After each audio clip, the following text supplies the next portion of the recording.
Welcome back. We're going to start this one off with a stat. And I knew this run was true. But having looked it up, it is basically as crazy as I thought. This is a Max Verstappen stat. So his last 27 races, including this weekend, Max Verstappen has won 12 of them, and he's come second in 9. So 21 out of 27, which is an extraordinary run just in and of itself. That's a championship winning run. That's the best Formula 1 driver in the world kind of run. Outside of that, he's had 4 crash outs. So Italy was his fault, obviously, because he had to dive bomb Hamilton. Silverstone obviously wasn't his fault, he got taken out. Baku, his tyre blew up, which again wasn't his fault. He was winning that race. Bahrain 2020, Leclerc took him out. And then the other one was Hungary, which he kind of got taken out, but he continued the race. They fixed his car up. He kind of limped home to 10th. So if we really break it down, the last time Max Verstappen finished a race without damage and didn't finish top 2 was Turkey 2020. Like, Turkey 2020, 27 races ago was the last time Max Verstappen finished a race on the road, was okay, his car was fine, and there's no other external circumstances to prevent him from being in the top 2. That's how good he is at the minute. Or that's how he did in general. Like, I knew that was, I remember checking that somewhere mid last year, realising, when was the last time I saw Max Verstappen in the race somewhere behind more than one person? And Turkey 2020, when it was wet. So if you remember, Lance Stroll got on pole that day. Verstappen overtook. That was the last time he had a bad race, really. Like, really, if we're really thinking about it. Which is, like, it's stupid. Like, when you look at the run, he either wins or comes second every single race. And when he DNFs, I mean, he does DNF because he has his moments. Italy, I mean, Baku was kind of his team's fault because they run the tyre pressures low at Baku. That's why his tyre blew up. So it wasn't completely faultless, but, you know, not really in his control. Leclerc took him out in Bahrain at the end of 2020. Hungary, again, wasn't his fault. He got dive bombed by Bottas. And then Italy and Silverstone were kind of 6-1. So, like, it's just insane. Like, the level of consistency is insane. And it's I mean, insane's the only word. I've got no other words for it. But yeah, welcome back. I thought I'd start that one off with a little Max Verstappen stat for everybody, just to set the tone. I mean, he won again. He's it's very, very. I mean, I've said this from the beginning. Certainly after America last year, like his driving ability and his ability to soak up pressure and just pure speed is right at the top. Like, there's no doubt about it. Like, he's at the top now. Obviously, there's the whole thing with Hamilton. Hamilton's obviously, his car's struggling. We'll get onto that in a minute. But the way his driving style and that car and that team is all geared around him, it could be all the records could be on the horizon if sport isn't that simple, because obviously we look at a lot of different sports, and you look at Tiger Woods back in 2009, 10. You thought, okay, Jack Nicklaus' record is gone. All these different records on paper look really attainable, but then you forget the reason why greats are great is because of consistency, and consistency is so hard to get. Like Tom Brady in the NFL, you don't normally play that many seasons, let alone get to that many Super Bowls, let alone win 7 of them. So the consistency is going to be an issue. Obviously with Formula 1, they're always trying to clip the team who are at the top. That's just how it goes. You don't want the team at the top for too long. Now, if it happens to be Red Bull for the next 7 years, in year 4 or 5, we're going to get to where everyone is with Mercedes now. It's not a personal. I think I've realised that because I do tend to follow a lot of the best in the sport, and I realised that it's not really. Well, some people it is a personal thing. Obviously, there's some fans it is a personal thing, but most people just want to see some kind of rotation and have other people's time and effort rewarded. So fair enough, if you build the best car, if you assemble the best team, you have the best manager, you deserve to always win. But at the same time, you need to make sure the rules are fair for everyone, and it kind of keeps people on their toes. Like, give everyone like a little rules reset, like we've done with 2022 now. And I'll bring up another stat. This is gonna be a little bit of stats episode. another stat about the speed of the cars and how much everyone's lost, and it's that I couldn't believe how some of these numbers. But yeah, we'll get onto that in a minute. But yeah, the gist of it, obviously the weekend, not going to go through every single part of the weekend. Hamilton going out of Q1 was a surprise, but it just looked like he was slow, right? Like he just looked like he was just not, at no point was he involved in qualifying. His car looked slow. They just had no answers. Like Mercedes they're an enigma at the minute, because I'm not sure, they're putting on a brave face. They're putting on a very brave face, to be fair. A lot of people, like I know Ferrari in the last 2 years, they were kind of basically admitting that they were a bad team, but Mercedes seemed to be like yeah, we'll get there in a minute, but I don't know if they actually will, because if you look at Ferrari the last 2 years, they were struggling to get out of Q1. They were getting overtaken by everybody. Not double DNF in Monza that time. So Mercedes could easily be going down that route. Like, it's all well and good having 7 more championships, but if your car's not good and you don't know how to fix it, it's all well and good come out with all these fancy social media posts and saying, we'll get their team and all that kind of nonsense. But I don't know if they actually will. I guess they will. I mean, the car fundamentally can't be completely broken, but I guess we'll see. Russell being up in P5 was, proof that they are still the third best team. I mean, given how bad Mercedes are, the fact they're still third probably says more about the other teams, to be fair. I mean, Alpine, McLaren, Aston Martin, AlphaTauri, like, what are these guys doing that Mercedes have managed to lose so much time and they're still third? I mean, they're a distant third. I mean, you'll see it in a minute. The lap times it's unbelievable how far off the top 2 they are, but it is what it is. Leclerc, what all this Verstappen love, I take a minute for my boy Charles Leclerc. Like, he is really proving himself for me at the very, very top, because like I said before, I don't know if I mentioned it here, but when you get some of these drivers like Ocon in Hungary last year, when you get them at the front, now you can see what they're doing. It's all well and good being a really good Williams driver, coming 10th at one time in a really bad car. When the pressure's not really on, you can kind of drive as well as you want without any consequence. So George Russell, for example, when Charles Leclerc was at Sauber. But when we stick you in the Mercedes and the Ferrari and you're expected to win races and expect to get podiums every week, then we'll really see it. Now, Leclerc has grabbed this opportunity with 2 hands. I mean, he grabbed it early on. I remember his first race of Ferrari, I think in Bahrain 2019, when he put it on pole, and he would have won that race, but his car broke down. Like, Leclerc has proven himself, even though he's only now won 3 races, which is nothing, really. I mean, so many drivers have won double-digit races that haven't been anywhere near as good as Leclerc. So Leclerc is building his little repertoire slowly. But his racing IQ is what's impressing me the most. Like, he seems to be right up there. I mean, Hamilton, in terms of race IQ, he's right at the top. But Leclerc is basically there. And he's not too aggressive. Like, he's aggressive enough, but you just know he's going to be quite sensible with it. So I'm interested to see how far this goes. Obviously, we're at race 2. Everyone's going on about respect. And I don't know what you guys are thinking, or depends on what team you're following. You might be on one side or the other.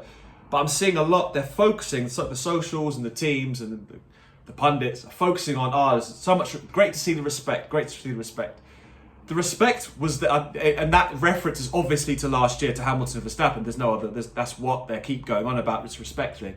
The respect with Hamilton and Verstappen was there all year, even towards the end, especially at the end when what happened in Abu Dhabi happened. Hamilton was right there, shaking his hand. His dad was there. So the respect has always been there, and the respect on track. I guess the subliminals behind all this respect stuff is that Verstappen has suddenly changed his approach.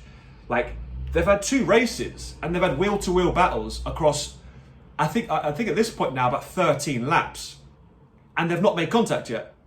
So you tell me, like, the common denominator between last year and this year is Max Verstappen.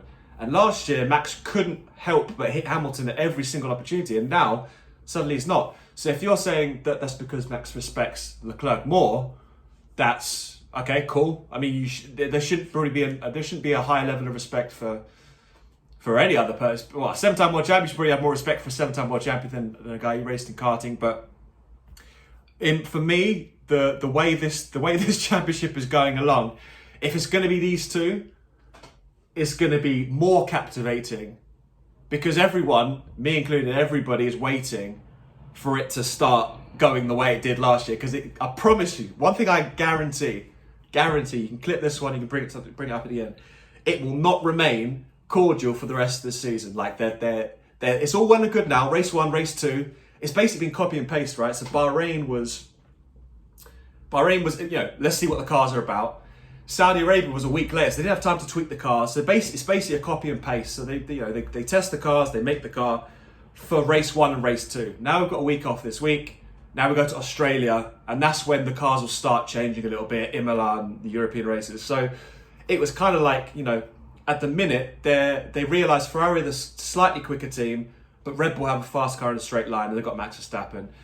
So it's all kind of balanced out. It's showing in the tables that's how close they are. So the way things are going at the minute, it's gonna ramp up and ramp up and ramp up, especially if it's just these two. If Mercedes get involved, then it's going to start really getting interesting, because then Red Bull are going to start getting a little bit into it a bit more, because I don't think Red Bull and Ferrari have any kind of particular, well, they don't have any particular dislike or any kind of tension between them. So yeah, the tension will start ramping up if Mercedes jump in, in Imola like they're expected to do. So look, those laps, the key to the race for me, the singular key for this race, because Leclerc had it on lock for most of it. Obviously, the safety car ruined Latifi again in the wall. How about Latifi put it in the wall every time someone needs someone? Every time someone doesn't need you to put it in the wall, Nicholas, you put it in the wall. Ruined Perez's race, which is what it is. I don't think he would have won the race anyway. But Leclerc and Verstappen, lap 48, Leclerc's closing up to behind Verstappen. So 2 laps to go, and Albon and Stroll have clashed at turn 1. So basically they're on, I guess, further down the straight. So there's no DRS for Leclerc going down the main straight into lap 49. So that for me was the key one, because what he was doing, he was getting close, sector 1, or he was extending his gap in sector 1. At sector 2 and 3, Verstappen was quicker. But because he was in well within 1 second at the end of sector 3, or going around the final hairpin, he'd have DRS down the main straight, and he'd get really, really close at the end of the next lap, and then Leclerc would have overtaken him. So that was the key. The key to the race, the key to Max winning the race, in terms of decisions and final outcomes, was the yellow flags that didn't allow Leclerc to get DRS on lap 49. So, but that's just how racing goes. I mean, let's literally look at every race last season. There's always a reason why it's going to go one way or not the other. And the fact is, Verstappen put the pressure on for the whole race, and they were both gone anyway. Like they're talking about Sainz, who I'll get onto in a minute, and Perez less so, because he kind of got done dirty a little bit by the safety car. But it's clear it's Verstappen and Leclerc, like in terms of who can win races consistently and who can be up there consistently. They're proving that those are the two that are going to be there. It's not going to be Perez and Sainz who are going to be battling for the lead if Verstappen and Leclerc are still in the race. So that's one thing I found interesting. So this is one thing I wanted to bring up, which is fascinating. So have a look at this. This was 2021 lap times. So the fastest lap times of 2021. Obviously Hamilton, he was in his rocket ship at the time. So he had his super engine. So that's not really representative of Mercedes' pace, but I guess it was Hamilton behind the wheel. So he's about 0.6 faster than both Bottas and Verstappen. So they were both pretty far off, but they were both very, very even. If you look further down, the midfield, so to speak, was all very bunched up. Leclerc all the way down to Norris, about 0.3 between them, and they're all about a second off the pace.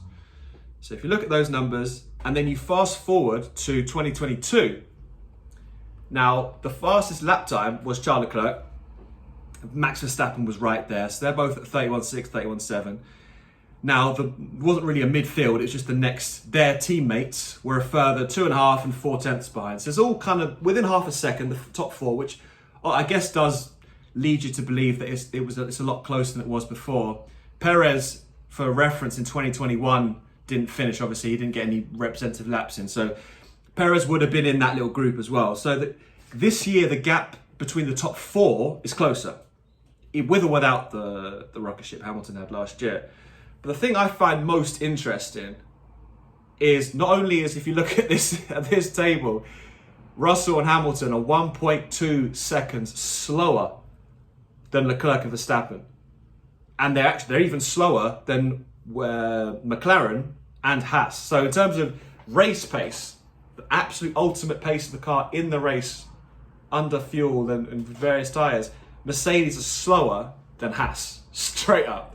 So this midfield battle is legit between all these teams. Like, Mercedes are quicker over the course of the race. Mercedes are quicker than those other teams in the midfield. But like I said last week, it is now a battle. It's now a midfield battle between the two. The longer Mercedes can't get up to the top two, you're in the midfield for now. You're battling over between 5th and 10th is where they're battling for. So here is the comparison I've drawn up between the two. Now, obviously, the headline number is Mercedes, so Hamilton himself is 2 seconds slower than he was in 2021, which is versus the Rocket. But against Bottas, so a more representative time in a more normal engine of the time, and that was, I guess, at the end of the season, it was more developed. They're 1.5 seconds off, so they've lost quite a lot of time. Only Alpine have lost as much, but Alpine were battling for some good points. This race just gone, so that's quite interesting. Some of the other teams haven't lost too much. McLaren there, AlphaTauri, Aston Martin, they've lost about 1 second, so we're only 1 second off what the fastest cars of last year were. Now, granted, they did shut down development for all these cars last year, but in terms of like time loss, they've basically made the cars better, easier to follow, and we haven't lost that much lap. We've lost about 1.5 seconds in lap time for most of them. But the key to me, forget about Red Bull, because Red Bull have only lost 3/10, which in and of itself is remarkable. 3/10 compared to last year, and this is when Red Bull had they had the best car on the grid last year at this point, apart from Hamilton's rocket ship, like I said. Leclerc's lap time last year, a 31.6. Leclerc's lap time this year, 31.6. So Ferrari have lost no time. Like, no time. And the whole point of these regulations was not to slow them down, but by taking the downforce and making it under the car, lifting the rear wing and doing all that other stuff, they're supposed to make the car slower. But Ferrari have lost basically 0 time. They've lost 0.003 of a second. And they probably could have gone a little bit quicker if they had softer tyres at the end. So these fast times were set on medium to hard tyres. So, in theory, so Mercedes have gone back loads. Some of the other teams have gone back a bit, but Ferrari have not moved. So they've basically inherited first place, but everyone else going backwards. And Red Bull have basically held position. They've only lost a couple of attempts. So that's the easiest way to compare the cars, the generation of cars. And not only this year are they as quick, but they can follow for longer. So it's incredible to think that how much time they have, essentially they've gained back. I mean, they've changed the engine. The engine's now got E10 fuel, which is 10% renewable, which inherently is going to make the engine perform differently. But Ferrari have obviously got ahead of that. So I got a suspicion, I'm not a tech guy, that Ferrari's upgrades they brought, I think it was Russia last year, that pushed them ahead of McLaren. I'm pretty sure they essentially go, right, we're going to set the engine up for the future, and this is going to be our engine. And we're going to start tweaking it mid-season. So they're basically doing in-season testing last year to make sure their engine is as powerful as possible this year. And now, if you look at all the fastest teams, it's all the Ferrari-powered teams: Alfa, Haas, Ferrari, obviously. Now, the issue with that is obviously how is Mercedes going to find 2 seconds? And that's essentially what they need to find. Well, they don't have to find that much. 1.5 seconds will do. But it's incredible to think that Ferrari have lost no time. They're as fast as they were last year, and the cars are all supposed to be slower. So, go figure. Red Bull right there, hammering it. So, Leclerc Verstappen, as a duel, has history. So it has more history than Hamilton Verstappen did. It's more actually captivating, really. Apart from the whole, greatest of all time versus new pretender thing. Like, that in itself is a cool narrative. You see in all sports, you have the new guy who's supposed to be the new up and comer, try and take on the GOAT. It happens in every single sport. But this one, we've got 2 new up-and-comers, which is probably more exciting because they're both as hungry as each other to get to the top where Hamilton is. So it started off, you've probably seen a few now. They started off in karting. They're both battling each other in karting. They had one where they got both disqualified. That's where the incident video from Charles Leclerc came out. They both got disqualified for colliding in go-karting.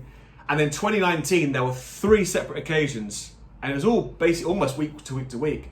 First one in Austria, where Max pushed Leclerc off track, kind of like what Rosberg tried to do with Hamilton the 3 years before that. Didn't get a penalty. Max won the race. The following week in Silverstone, they went wheel to wheel for about 3 or 4 laps. Leclerc got his elbows out big time, and there was lots of contact there, loads of bumping into each other, going off track, all that kind of thing. And then Verstappen's race got ended by Vettel, who decided to rear end him and spin him off. A couple of weeks later, Leclerc spun Verstappen off in Suzuka when they came together again. So this whole, to come full circle with what I was saying at the beginning, the presenters and the pundits and Twitter and stuff are going to focus on this. It's nice to see respect. It is nice, because it is nice to see respect. But let's not kid ourselves to thinking first of all, this has happened before, so they've come together before when it's been close. Now you ratchet it up. Now there's a world championship on the line. Granted, the cars are easy to follow, so you're not going to make as desperate a move when you try and overtake like you did last year. Verstappen's had last year's experience. He's gone up against Hamilton for a whole year, dealt with all that pressure cooker, so he's kind of come out of that a better driver. And obviously he's now a world champion, so the pressure isn't on anymore. In terms of your career, you've won the world championship, that you're a world champion. Now it's a case of do you individually want to be a 7-time world champion, which a lot of people don't. A lot of people do, they can't do it. So it's a different kind of pressure that Verstappen's on. Leclerc is under more pressure. Leclerc has to win a world championship. He's going to be the Verstappen of last year. So I'm fascinated to see how this rivalry develops. And I said it was going to be between teammates. I don't think that's going to be the case anymore, because I don't think Sainz is going to be there. He just falls off the pace every single time. There's 2 races now in a row. He said he's struggling with the car. He did say that. But you look at him in the post-race interviews, and he's kind of he is a couple races away from turning into Bottas. And that's the unfortunate truth for Sainz. And I like Sainz. I want him to win a race soon. Because the longer it goes on, the Leclerc's winning races, Leclerc winning races, and Sainz is P3. Sainz is going to be Bottas. So Bottas, Perez. Perez is a sideman to Verstappen, that's for sure. Mark Webber was a sideman to Vettel.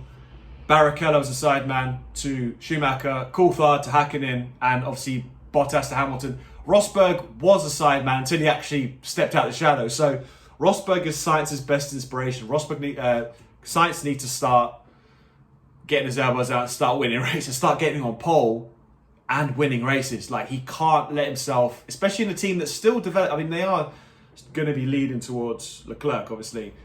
But if Sainz can win races, he'll be their guy. And he needs to win races ASAP, or he's going to turn into Bottas. And I don't want that for him. So, exciting week. The tables look like this. We've got Leclerc out on top. The fact that Verstappen is 20 points back as far as a championship battle goes, that's quite incredible. But obviously he's a DNF, and I don't think that's going to stay like that for long. Hamilton and Russell just hanging on there. And then the constructors, Ferrari are clear. The fact that, again, from a damage control point of view, Mercedes, given they've got a terrible car, can't be upset with that. And I think Red Bull will really want to get on top of things, because Red Bull kind of have the joint best car, and the fact they're 40 points behind on the constructors and Verstappen is 20 points behind in the drivers is quite damaging, really, in terms of a sporting context, because you need to forget about how good your car is.